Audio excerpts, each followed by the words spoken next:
বিশ্বকাপে শ্রীলঙ্কার বিপক্ষে ২ উইকেটে জয় পেয়েছে বাংলাদেশ, সাবাস বাংলাদেশ। তবে এই ম্যাচে কিভাবে সহজ ম্যাচ কঠিন করে জিততে হয় সেটাই দেখিয়ে দিলেন বাংলাদেশের ব্যাটাররা। টসে জিতে শুরুতেই বোলিং করার সিদ্ধান্ত নেয় বাংলাদেশ। নির্ধারিত ২০ ওভারে ৯ উইকেট হারিয়ে ১২৪ রান সংগ্রহ করে শ্রীলঙ্কা।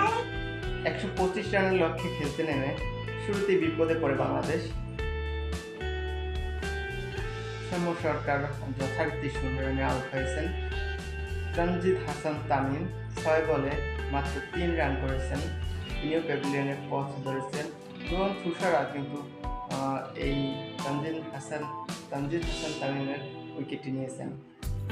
লিটন দাস এদিন মাঠে রয়েস হয়েছিলেন, কারণ এই পিচে আসলে খুব বেশি একটা ব্যাটারদের কিছু করার থাকে না। ৩৮ বলে ৩৬ রান সংগ্রহ করেছেন লিটন কুমার দাস। এদিন ব্যর্থ ছিলেন ক্যাপ্টেন নাজমুল হাসান শান্ত। তিনি ১৩ বলে মাত্র ৭ রান করে আউট হয়ে গেলেন। তবে বিপদে হাল ধরেন তাহিদ হৃদয়।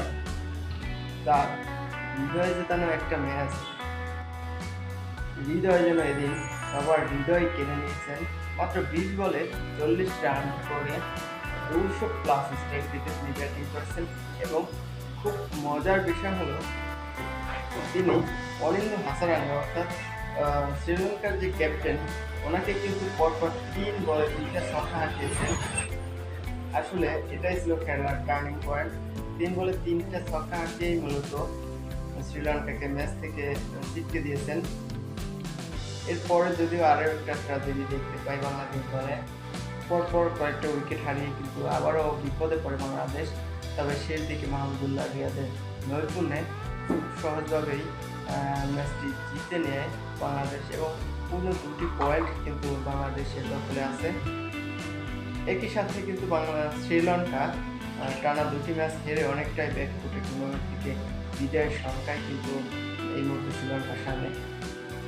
তো স্পোর্টস ডে নিয়মিত খেলার আপডেট পেতে স্পোর্টস ডেতে সাথে থাকুন এবং এই পেজটি ফলো দিয়ে রাখুন, চ্যানেলটি সাবস্ক্রাইব করে রাখুন। দেখা হবে অন্য কোনো ভিডিওতে। ভালো থাকুন। আল্লাহ।